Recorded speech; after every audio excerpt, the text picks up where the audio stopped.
Hey, this is Matt once again. Welcome back to another review of another 80s horror film, and this time it is the 1980 film Death Ship.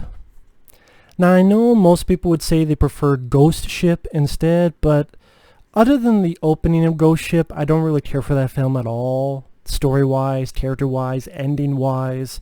I do prefer this, which is a more of a slower paced, more of a slow build-up, but I thought this was a pretty decent old-fashioned ghost story. It's a haunted house movie, but it's on a ship.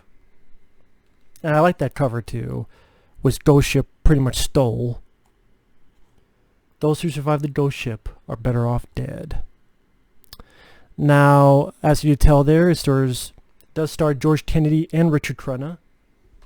Both actors I enjoyed. George Kennedy, of course, from Airport and the Naked Gun films, and he was in Just Before Dawn. Richard Crenna, of course, from the first three Rambo films, Hot Shots Part 2. He plays a character who is the new captain of the ship. He's going to take over for George Kennedy. And you can tell like George Kennedy's not really too happy about it, but he's doing it because of orders. It's George Kennedy's last voyage on this cruise ship. And again, like I said, Richard Crenna's going to take over. Richard Crenna has his family, his kids, and his wife with him. And this black freighter comes in, smacks the cruise ship, completely fucks it up, and about 9 people survive. Richard Crenna, his wife, the 2 kids, George Kennedy, a guy, a girl, another guy who was the stand-up comic of the cruise ship, and this older woman. And very quickly, the stand-up comic, I think it's Saul Rubinek is the actor's name, which is too bad because he seemed like a decent actor. I kind of wish he was in the film longer, but he, as soon as they get on the ship, he gets killed. His leg gets hooked him on a cable, lowered into the water, and lost to sea. And the flick is more about now 8 group of people on this ship. George Kennedy's character is slowly being possessed by the ghosts of the ship, while Richard Crenna and the others are kind of investigating the ship, trying to figure out what to do next, how to get off it, how to get help, if they're able to radio for help, and the shenanigans that happens on this ship. And it's more of an old school horror where it's more about mood and atmosphere than blood and guts. Believe me, I love blood and guts as much as the next guy, but if you do atmosphere and mood well, then I very much appreciate it. I thought the ship that they picked, the interiors, how they made the interior, if I could say the name right, interiors, maybe with this I'll actually learn how to talk. The interior of the ship filled with cobwebs and how dirty it was. And then when you find out that it was actually a Nazi ship, like a Nazi prison ship, and they had rooms of torture or interrogation rooms, and they find these dead bodies and skeletons, and like an interrogation room, again, pretty much the torture chamber room. These dead rotting skeletons, and they're in these certain placements, like you could tell they were being tortured. There's a point where they find all these teeth in this little tray. And like the Nazi part of it kind of made it a bit creepier. Especially the moment where Richard Crenna and this one guy, they get into this room that's completely red and all this Nazi memorabilia around. Which is like, you have, the rest of the ship is very dark and gloomy and cobwebby. And then, boom, this one room it looks clean and put together, but it's all completely red and Nazi shit everywhere. I don't know why, just even when I first saw it, I'm like, that's kind of creepy. And before that, there's other weird stuff that happens. Like I said, George Kennedy, he keeps hearing these German voices, becoming more possessed. Doors open up by themselves. The old woman eats a piece of candy. Later on, she becomes disfigured. The younger woman, she's in a shower and it starts filling up with blood.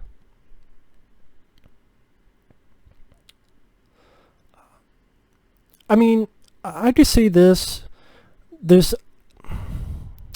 I wish Richard Crenna had a little bit more physical, well, I'll just say beat the shit out of George Kennedy's character at the end. Did he have a little bit more satisfaction for the ending?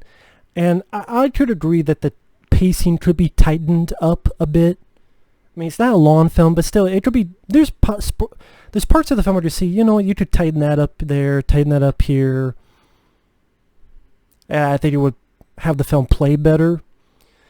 But you know what? The movie has a sense of foreboding feel to it, this ship. And it has atmosphere and mood to it that goes a long way into why I like it. I like the idea of a haunted house movie based on a ship. And a lot of times, either they go the over-the-top CGI route, but here it's old school, sort of the haunting, not that Jan de Bont was it Jan de Bont who did that? Yeah, I think it was. That fucking Liam Neeson remake. I'm talking about like the older one. You know, that kind of feel to it.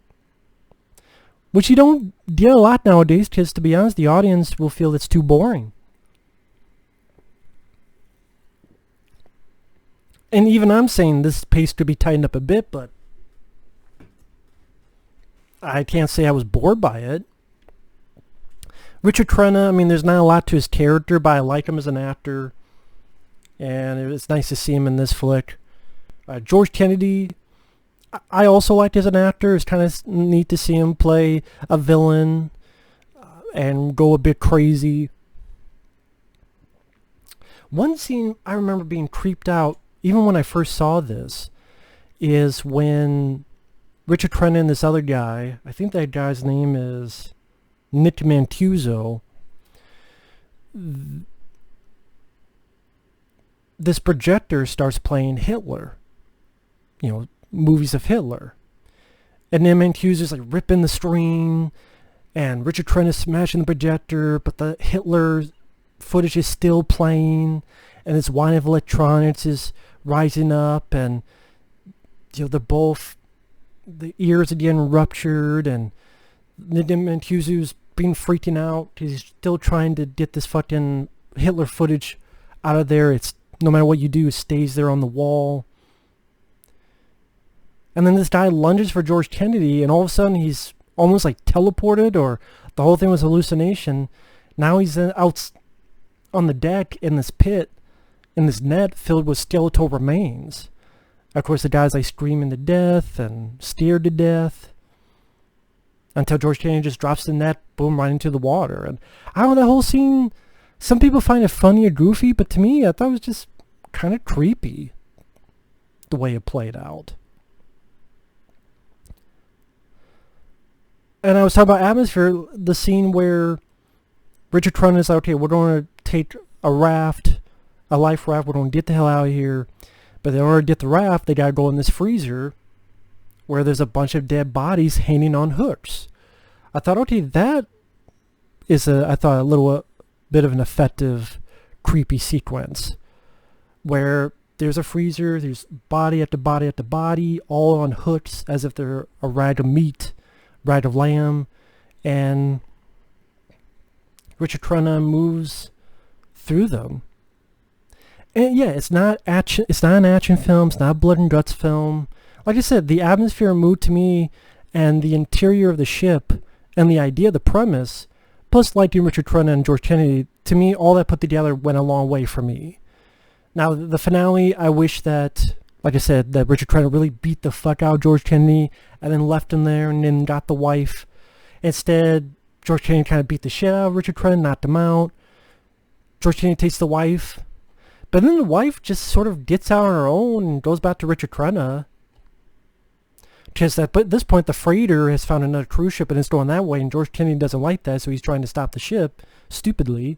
And then Richard Crenna's like, oh, I fucked him, diss the wife they did with the kids on the raft and leave. So that's what I mean. What am I asking? Richard Crenna really, like, I know this is before being Colonel Troutman, but sort of like a precursor to Troutman, just beat the fuck out of him. And at least the Troutman Rambo 3 where he actually saw him fight. But, beat the fuck out of George Kennedy, like, fuck you, asshole. Well, he doesn't have to say that, but, beat him up and then get his wife. So I think that would have made the ending a little bit more satisfying to me. But George Kennedy does get a death where the ship's getting pissed off that George Kennedy is shooting at it because Kennedy wants to kill Richard Crenna's family, but the ship's like, fuck you, I'm going to get this cruise ship because I need more blood. George Kennedy gets mad and the ship gets madder and fuck you, asshole, I'm going to knock your ass down and crush you in some deers. So the family, does make it out alive on a raft. And the freighter goes on to its next intended target. And these are some of the other, I guess, posters and advertisement for it. Like, you have this. That's pretty decent because you actually have George Kennedy, Richard Crenna there. That's the scene I was talking about where the guy's in the net with the dead bodies. Although it's not out to sea, it's sort of on the deck. And then you have, if you can, so you can actually see the stuff. That's the girl, blood in the shower scene.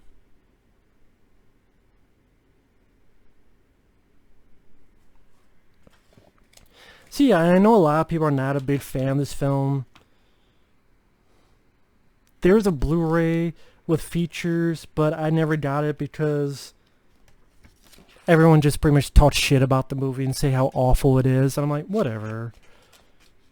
I don't need to buy a fucking Blu-ray just to hear that shit. I know it's their personal opinion, and they made the film. I understand that, but I just don't agree with their opinion. And this DVD looks good, too. Good picture quality. So I'm fine with this. But yeah. Death Ship, yeah, not a lot of people enjoy it, but I do. I think it's a pretty decent flick. Again, there's elements that could make it better. The biggest part to me is tightening the pace a bit. But other than that, I think if it's a pretty decent haunted house type of movie. Like I said, the mood and atmosphere to me of it goes a long way. But thanks for watching, take care, and we will see you for another 80s horror film review. Bye-bye.